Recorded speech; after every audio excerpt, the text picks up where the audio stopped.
Welcome to another episode of the Scaling Therapy Practice with your host, James Marland. This is the show where we empower mission-driven leaders and teachers to launch life-changing online courses. If you're turning in today, you're probably familiar with the joys and struggles of tech. Tech you need to make your course, launch your course, edit your course, host your course.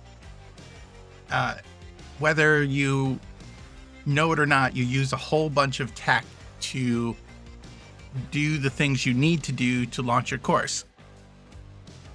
The type of tech you use needs the right type of ingredients, tools. A lot of people call that a tech stack, or a stack of the tech you use, the mix of things you use to get your course out into the public.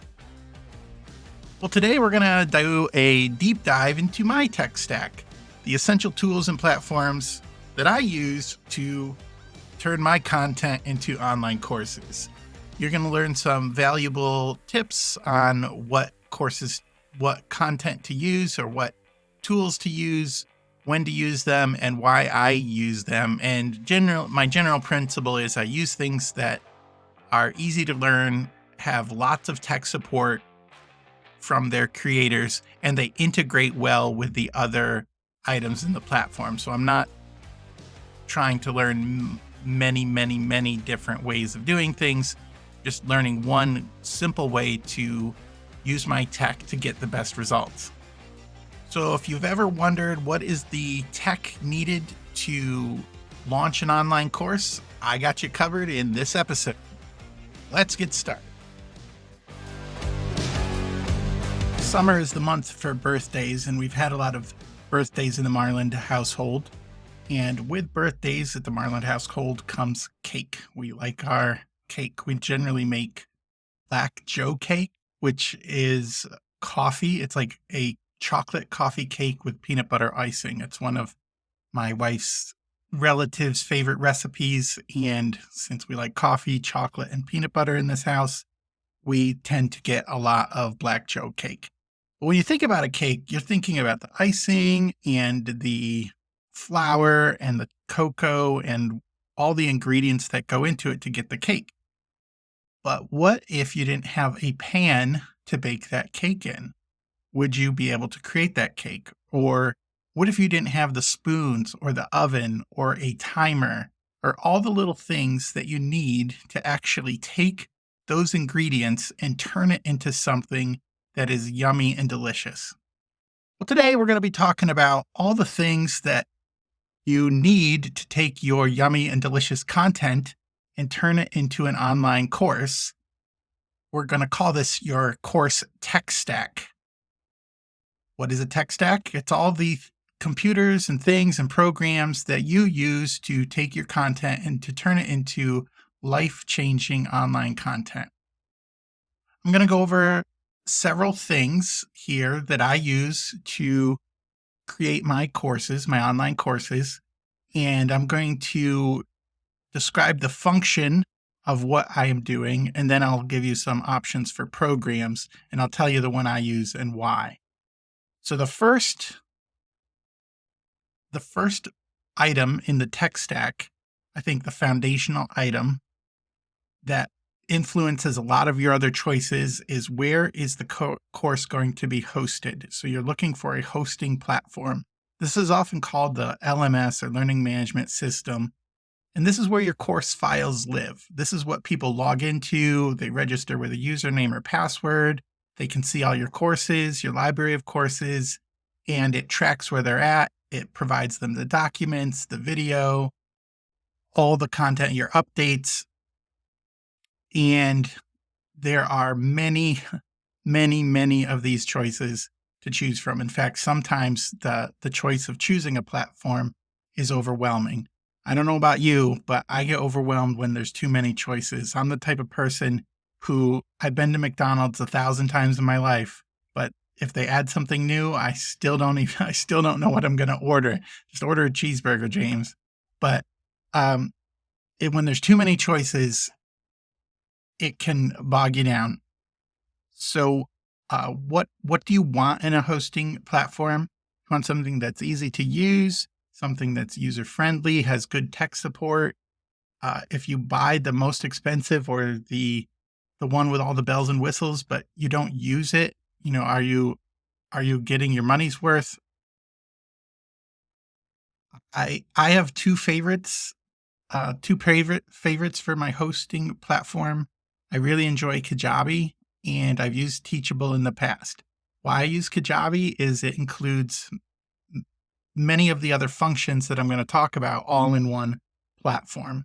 It's not the cheapest platform, but it is one of the most cost effective when you add up all the other fees and tasks of all the other programs that you might need.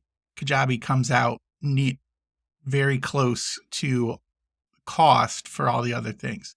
The other thing I like about Kajabi is it doesn't charge you a fee for every course you sell. Uh, yes, their upfront costs are a little higher, but you get to keep more of what you earn or more of what you sell from your courses. I'm going to mention Kajabi quite a bit in this presentation because it does a lot and I use it a lot for the things. The next item on your tech stack is payments or payment processors. There are two big ones in this area, and what they do is they allow you to collect credit card payments, collect payments over the internet. They deal with customer disputes. They can allow you to send invoices or reoccurring payments. Most of the time, um, the platform where you host this will have a preferred integration. The one I have used in the past with Kajabi, the integration was Stripe. Now Kajabi has its own payment processor called Kajabi Payments, which helps with collecting and taxes and things like that. So Kajabi uses Stripe, and it also can connect to PayPal and some other things. The other platform that I used was Teachable, and I believe Teachable preferred PayPal. Both are well-trusted, high-secured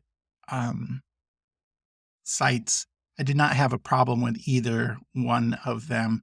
I do think Stripe it looks prettier. I don't know how to explain it. Just Stripe has some neat little graphics and graphs and charting that I'm sure are in PayPal. Maybe they're hidden behind the scenes. The next item that you're going to want for your online course, the next item in your tech stack is your graphics. How are you going to make your titles, your graphics, your presentations,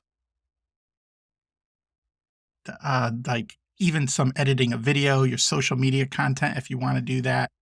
I use a mix here.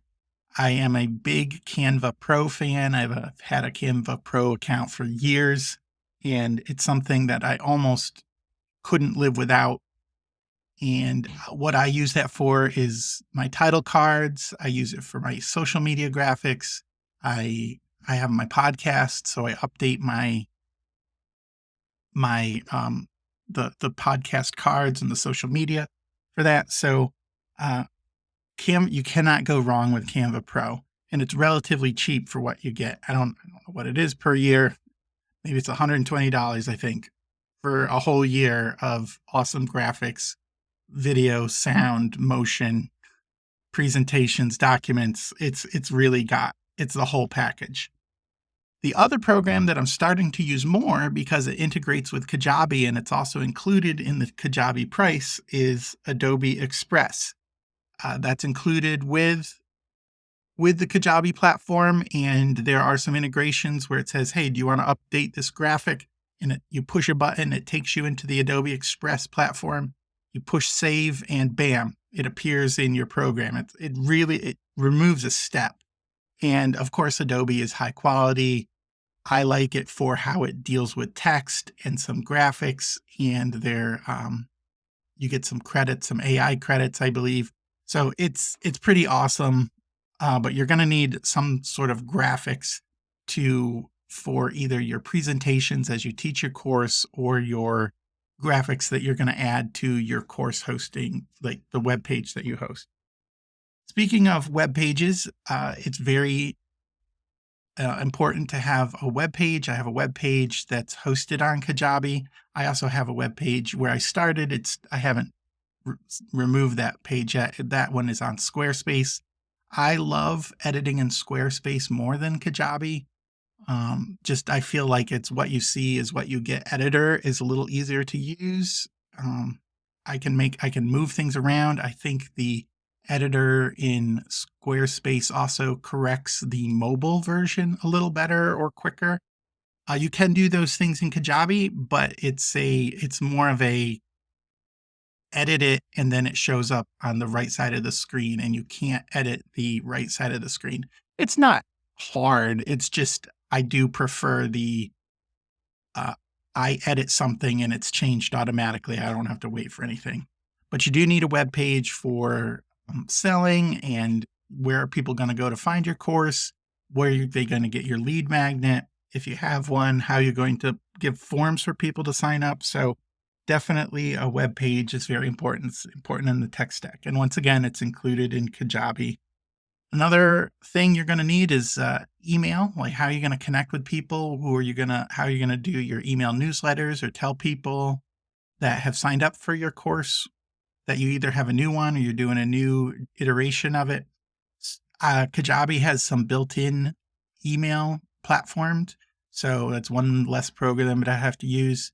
The other programs I've used that I've had good success with is MailChimp. I do like MailChimp. They're free for a certain bit. And the other one that I used that was fairly low cost with a lot of features was Aweber. Aweber's a decent email program when you're just getting started. I haven't used any other one, so I can't really talk about it. Recording episodes. So how are you going to record your show? I'm a fan of Descript. Descript transcribes as I talk. I'm recording the podcast as I am now. When I'm done, I'll be able to see the words that I'm done and I can edit the words, edit my ums and ahs, edit the pauses. I can edit it like I do a Word document. And then it has some built-in music, built-in graphics, some AI features to summarize. So most of my summaries are built off the backbone of the AI. I'll talk and talk and talk, and I'll say, summarize this for me, and it will summarize it for me. And there's many other things that you can do with Descript. They keep adding to it all the time. The new things is templates for social posts and you can record yourself or add in B-roll and have moving images. It's pretty neat. You can see some examples on my YouTube channel. I've stopped doing the video for now as the video did take me a little bit longer to produce than just the audio podcast, but you can see some examples on the YouTube channel. But I do love Descript. The other place people record in is Zoom. You can record in Zoom, although if you're doing video, the video quality, unless you pay a higher price, is not that good. The audio's okay. Oh, but Descript also includes it's called Squadcast, where you can record multiple people in different areas of the country, and it sounds really good. Dual track, multi-track recording, and then it just flows right into Descript, and Descript's just getting better all the time, so I'm a big fan of that. And that's also where I edit. You're going to want to edit your courses, maybe just a little bit. Now you can record in Kajabi or Kajabi. Yeah. Can you record in Kajabi? I'm not sure. You can record in Canva. Canva is another place where you can record, but how are you going to edit it? You can upload it into Descript or upload it into some other editor. But Descript is just a really good program that makes you sound better than your equipment makes you sound. For writing, I use two programs. I use, three. I type most everything into Google Documents, and then I edit it in Descript and ChatGPT. I do have the pro version of ChatGPT. It's probably the best $20 a month I spend. I use it a lot.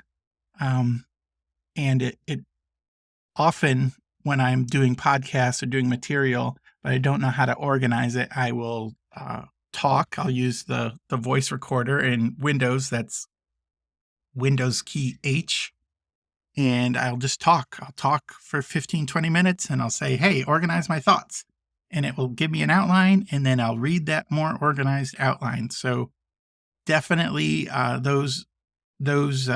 if you have a way to put in text, it will help you rewrite and redo things in such a better and more concise way. So AI, I'm using Chat GPT and Descript. For webinars, you can use Zoom. I use a program called Sessions, and all the programs I have will have links to it, but I use a program called Sessions. Why I use Sessions is because I got a really good deal on it on this tech site called AppSumo. So I have a lifetime deal for Sessions where I can host webinars up to 100, maybe 150 people. And it has memory where it records all that, and there's a landing page for it where you can register people, and then at the end it tells you who attended and what their email was and how long they were there. So one of the big things I like about the Sessions program is there is a